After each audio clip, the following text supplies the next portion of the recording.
Hi, I'm Cosmix, And I'm Xenon. and today we have our first actual episode of our podcast that we're going to be doing here. And in this one, we kind of just wanted to talk about the new Fortnite season and everything coming with that. But I first just wanted to talk about the new season and what we kind of wanted to see out of it. Yeah, so in the new Fortnite season, the recent trailer came out titled The End. Currently has 3 million views on YouTube. And in the end of the trailer, around the 14-second mark, we see some type of purple pyramid with a yellow tip, with some type of queen, goddess, not human thing, with an energy bubble around it, him, her, whatever. Yeah. And so that kind of thing, that's what's in the middle of the map right now, right? Yeah. That's the big pyramid that's in the middle of the map. So what I'm kind of thinking is that's going to be part of the end event, because we know that the new chapter's coming, right? Yeah. And I think with how it happened last time, how it all went to a black hole, I'm guessing it's going to be something like that again, because I saw leaks that the black hole is going to come on the 4th and the 5th, and then, or the 5th and the 6th, and the new season is going to be on the 7th. All right, that's pretty interesting. So personally, I played this game as a casual player, not competitive. And one of my favorite things about Fortnite is all of the collaborations that they have. They have collaborated with huge people this year, like Naruto, Marvel. They had an Arcane skin bundle. One of my favorites, the Batman Who Laughs, Mummy. They had all these huge things. They even had KAWS. But recently, they just dropped the Marvel Nick Fury collaboration. So I'm really excited to see what collaborations that we see next season. And personally, I'm hoping for a few more anime ones. I agree with that, honestly, because I do like a little bit of anime. I think if they had some cooler anime ones, because Naruto is a good start. But yeah, like One Piece, maybe My Hero Academia, stuff like that would be pretty cool. Something that will appeal to the masses. Yeah, I know that a lot of kids who play this do like anime and stuff, so that's something that could definitely happen to make the game more casual, have a lot more casual players coming in. I also think that it's pretty cool seeing the Marvel, because I honestly am a pretty big fan of Marvel, so seeing some more Marvel characters would be pretty cool to come in. It would. Yeah, because there's a lot of DC players right now. Yes. And or DC skins, DC collabs and stuff, so I think that's pretty cool. Batman Who Laughs. Yeah. A few others. They have Catwoman, all that stuff. So I also wanted to talk about the new season. I wanted to talk about what you kind of want to see as a casual player. What you kind of want to see out of that? I used to play the game competitively, but I would rather, as a casual player, see the game be playable. What I mean is, like, the UFOs, the mechs, all of those things just make the game unplayable.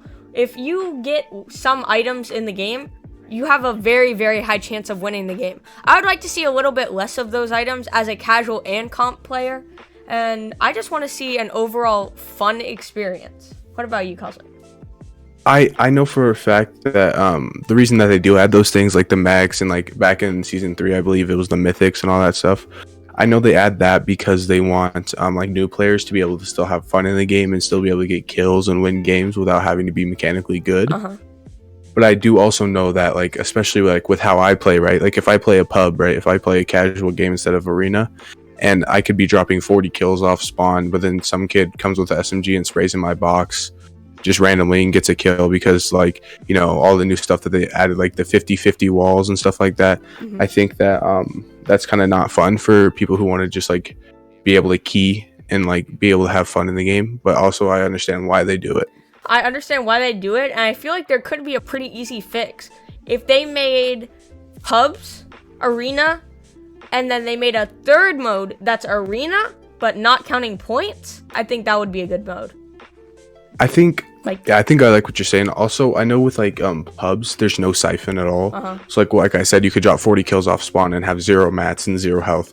But like in arena, if you drop 40 kills off spawn, you have max mats and max health. So I think that's also something else that, because I know I play only arena, right?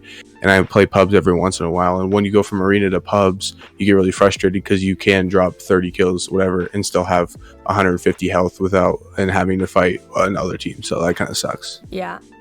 But Cosmix, let's switch over here to a little bit more of the comp season. I know they have made a lot of announcements recently. Can you cover some of those for us? Yeah, so I do play the game competitively. I wouldn't say I'm crazy good at the game, but I still am able to play it competitively. And I know recently we just had Grand Royale, which was a really cool thing in my eyes because it kind of adds that extra element of if you did um place in any tournaments, you can have one more big tournament before the new chapter comes. So that was pretty cool. And I know with that they had the hype hour, the video that showed what was coming in the new season. And I'm pretty excited for this new comp season because personally I do like trios is fun. I think it's way better than squads, but I'm excited to have duos come in. And again, Epic Whale, 100 Arkham, and Reet won the NA West Grand Final. And that's the region I play on. That was pretty crazy, honestly, because Epic Whale, Arkham, and Rex did win the 5 previous FNCSs, or 4 previous, and then Reet and or Arkham and Epic Whale won the duos, but they won the 4 previous FNCSs. So when Reet, Favs, and Snacky were able to beat them in the FNCS before this, it's pretty crazy to see Reet just break off, and it was kind of just like the two teams switch their fraggers around. So I think that was pretty crazy to see because I know Reet he's one of the best players in the world right now, especially as a solo player. So I think it was pretty cool to see him play with 2 of the best players in the world. It kind of got his name up there and was able to show him off as a competitive player. And you guys can find a bunch of clips on the Fortnite competitive verified Twitter. We'll leave a link to that down in the description. There's a lot of clips of Reed and all of them going absolutely insane, winning back-to-back games. So if you guys want to take a look, you guys can go look there. I think also when we look at the winners of the Grand Royale, especially, it's crazy to see Tayson on EU winning his 4th FNCS, 3 trios, I believe, and 1 solo FNCS. Yeah. So I think that's pretty crazy to see. Also seeing Hen and Chapix being able to win their 2nd FNCS. Because this one was a bigger prize pool than FNCSs before. I know that for a fact. On EU, they won $600,000 as a trio, so they each got $200,000. So that's pretty substantial money.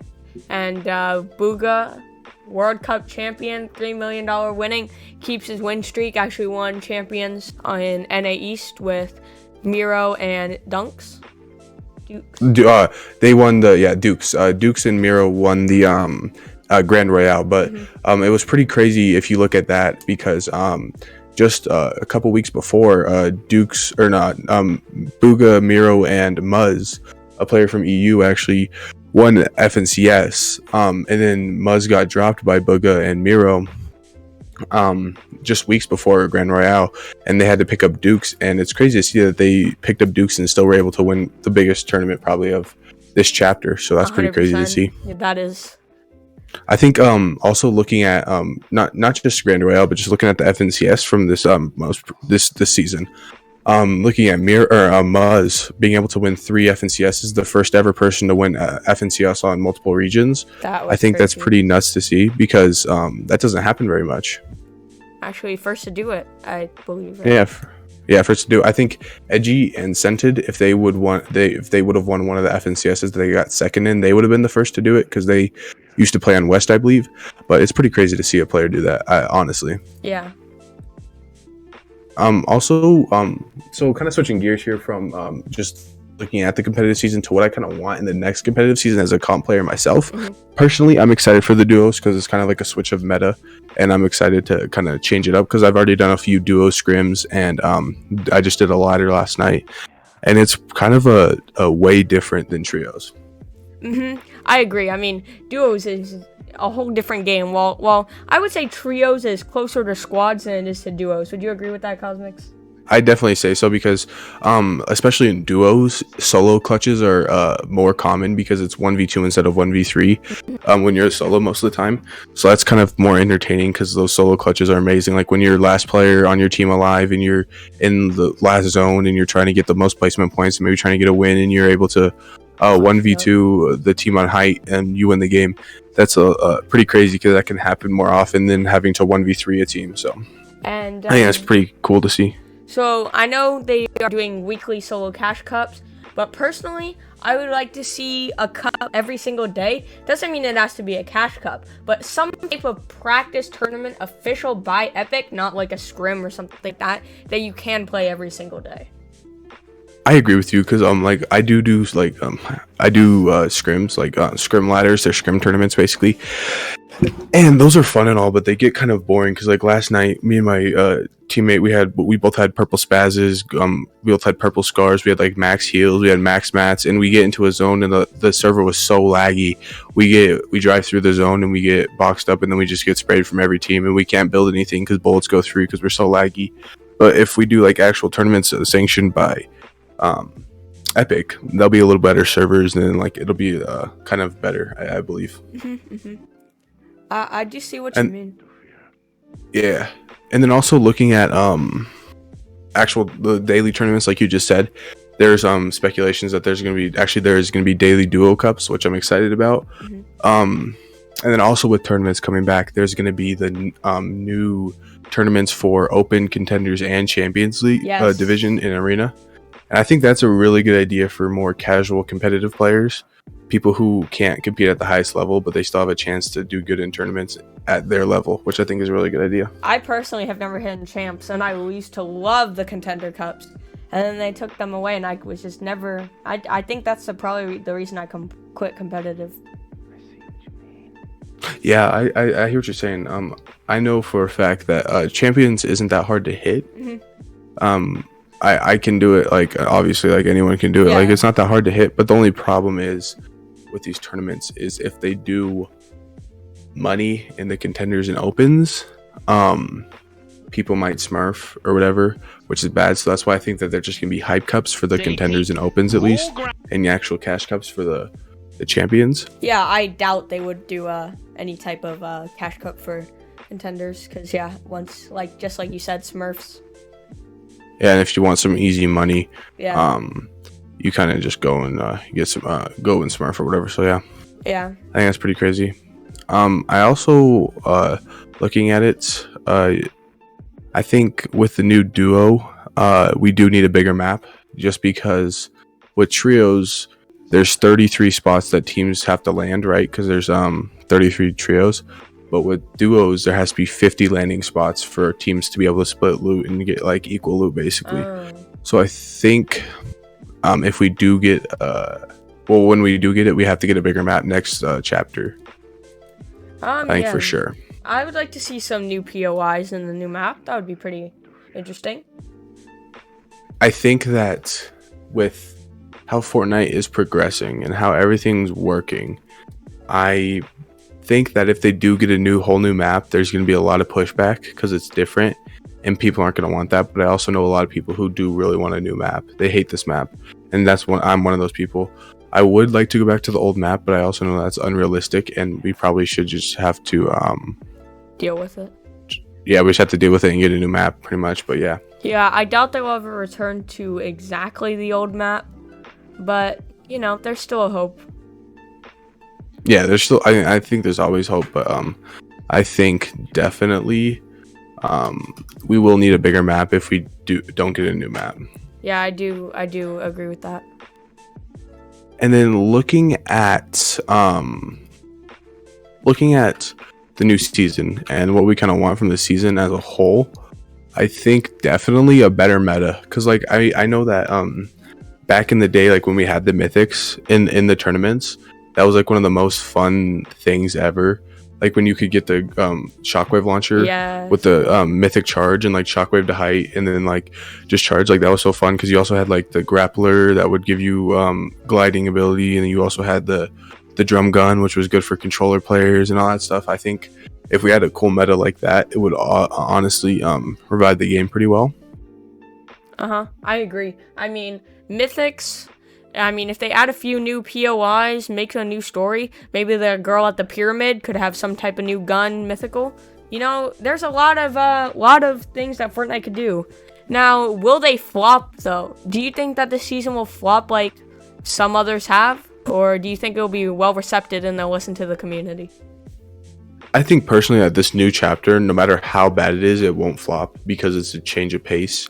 I think that it could be really bad, but people are still going to play and people are still going to compete because it's a new like it's a new something, like at least it's a change of pace. It might be bad, but it's going to be a change of pace, which I think is going to be awesome. I definitely agree with that. I feel like, yeah, even if it's bad, I mean, you're obviously going to see all the top performers at least try to adapt to the meta. I mean, Booga, Slacks, all of those people, Mero, they're all going to stay in Fortnite because it's what they love and they're winning. So, yeah, for sure. I think also that people who say Fortnite's gonna die, Fortnite's never gonna die. Like the only reason Fortnite will die is when Fortnite stops putting money into tournaments and stuff. Because I can guarantee all these people who play Fortnite, half of them don't even like this game, but they like money and they know they can place and get money. And I don't know. I personally like playing the game because I haven't made $1 off this game and I still play this game a lot. Made $1 like from Fortnite. Like I used to do wagers and stuff. Obviously that made me money, but like I haven't made actual money off of Epic, and I still am, like, enjoying the game. I still like playing the game. Yeah. Yeah, I switched to Valorant because it's another game that I feel like I have a better chance of competing in a real comp scene. So that's personally why I switched. But I still see how people can enjoy Fortnite. It's still a good game. No matter what anyone says, Fortnite is a good game.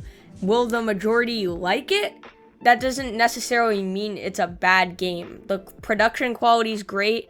Maybe they'll make some choices that people don't like, but at the end of the day, Fortnite's never gonna die. It's gonna be here. It's here to stay. I think also looking at what you just said there, like switching to Valorant and stuff, a lot of people, like with Fortnite especially, anyone can play in tournaments. Exactly. Like for FNCS, literally any kid, like 13-year-old Timmy with his buddies could go play in Fortnite, and if they do good enough and get enough points, they can make $50,000 in less than a month if they just play one tournament. With Valorant, you have to have a set team and be on an org and have your org sign you up for tournaments, and you don't just get open tournaments. Yeah, that's why it is actually confirmed that within the next act, they are going to be adding something like that, which is actually really enjoyable. As long as you have a 5-stack, you will be able to queue for tournaments without having to be signed up or anything. So that's another reason why I like games that do that. Like, I'm trying to think. I think Fortnite must have pioneered it. Open tournaments that anybody can start, like, without hard signing up. Like, yeah, I think so. But like the only difference is like you do have to be 2FA, two-factor authentify. I don't know what that word is. But you have to have 2FA in your account to play those tournaments. Yeah. But other than that, I think you're good. And everyone should have 2FA on their account anyway. It doesn't really. It's not exactly. It's not even that hard as long as you know what your email password is. Yeah. But yeah. I think also while looking at the new Fortnite let's go back to the Fortnite competitive for a little while here. They just came out with a little teaser, which we'll throw up on the screen here. But it was a map with 4 pins in the map of Australia. Ooh. And we don't know what those pins are, right? But we do know that Fortnite always it's 3 pins in Australia and 1 in New Zealand. And we know that they always do the Australian Open, which is a tennis tournament. They always from a few years past, they've done a Fortnite tournament along with that tennis tournament. Yeah. They also do an actual tournament, but they do a pro-am, which is pretty cool. And I don't know, they haven't confirmed anything, but they put out this teaser about there hopefully being a new the AO, hopefully the Australian Open, and then also just like some like this is the first LAN event that'll be able to happen since COVID started. That is true. Fortnite World Cup should be coming within the next few seasons, I believe, correct? Any word on that? They haven't.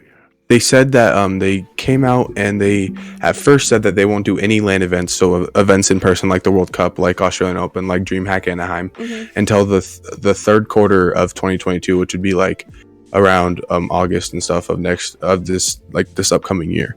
But then they kind of totally scrapped that, and hopefully by February they're going to do DreamHack Anaheim in California, which will be the first LAN event. So then, depending on how that goes and how the Australian Open hopefully goes, if they have it, then they'll be looking at the Fortnite World Cup to do another one of those.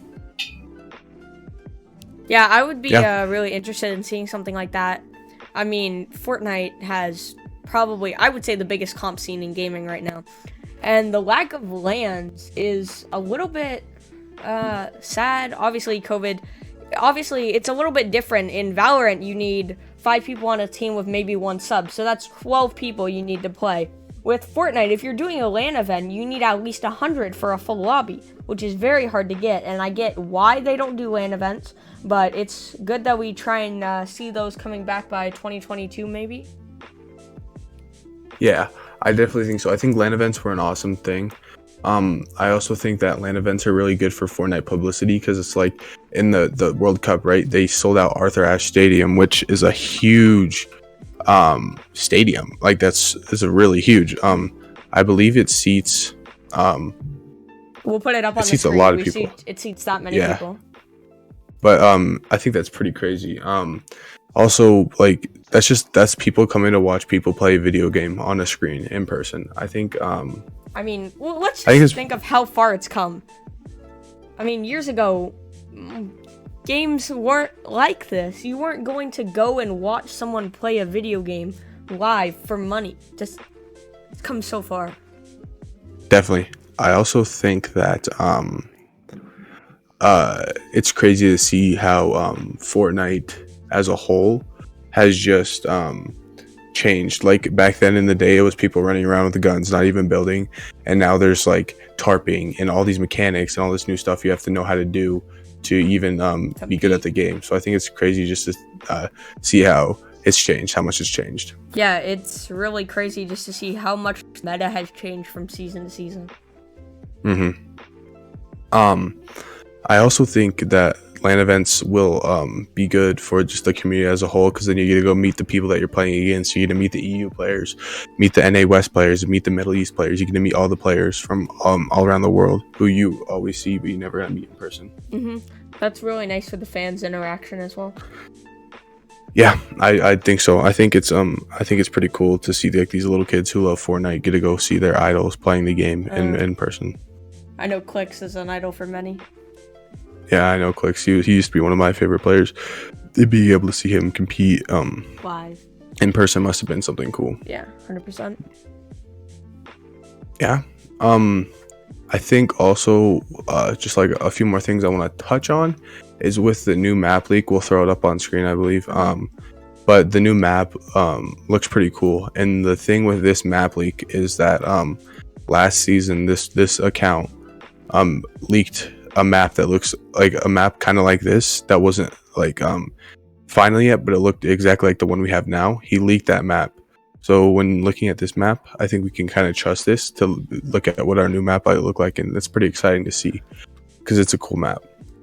Yeah, that's actually really interesting that he leaked it a long time ago and it's just coming out new as a leak. Yeah, and I think also with this, all the leaks coming through, a lot of these leakers get a lot of stuff right. So being able to trust what the leakers are throwing out is something that makes you excited about knowing what's coming in the game. Well, let's look at this map leak. Do you have it pulled up?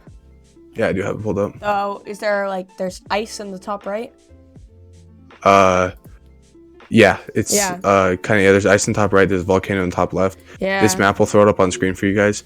But kind of looking at it, like down in the bottom, there's like different biomes. There's a marsh, like a kind of like a swamp area. There's a dirt area. There's an ice area. There's a grass area, which we all like. There's the dark grass area in the middle, which used to be like Weeping Woods and stuff. So I think it's really cool to see all these different things, like all the different biomes in the game. Personally, I'm pretty interested in Monster Mansion on the far left. Wondering maybe that'll be like the ghost area, like the Halloween event, possibly.